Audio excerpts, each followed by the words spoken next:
tui pui ferry ni hi atian thal tui tlem lai chuanin so lai son le an do a thing le tia dai kai thina tia ngan kal kai thina ta yan thing pui dor te siama chome te sangha ka le ang te sangha lo ne lo ni ke tatlang long ki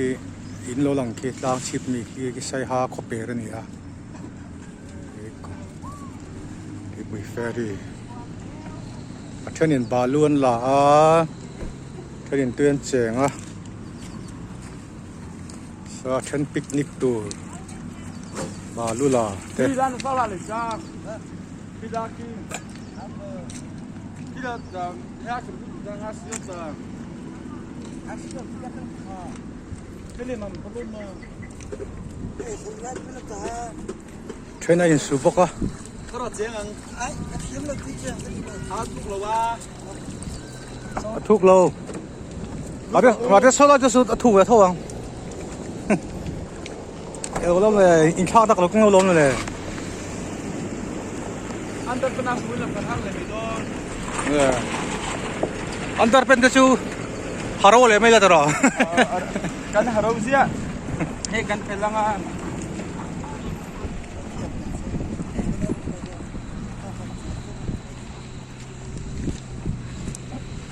amun an ten thla cái cho nên alum vak mi lo mi atui pui tak an thlen ma hian luma mi atui pui ferry tak thlen thla cái cho nên khi phi mà tho heu à ren ai takin adai nuam hian hi tui pui ferry khua ni hi e chak vel khi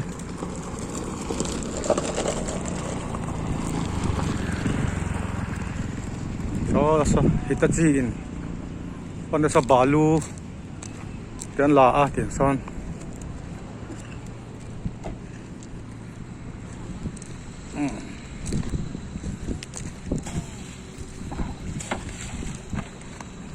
tui che tu ring ka ring lok si lo a ke korte haro le mi mai la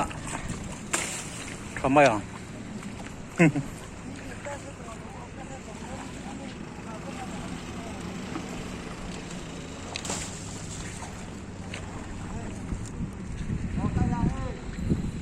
Ela hian nakina chuanin leian la do anga leian do hun chuanin sia ha le long tlai hi minute somli vela kan thleng thei to ang kol chola ma chuanin da kar thum vel anianga vel ani a tuna hianin kan kallama khanin da kar khat bel chi chi kan manga ko nga siam that vek chuanin mình sống đi về chiếc chiếc ăn măng này đón phiếu to này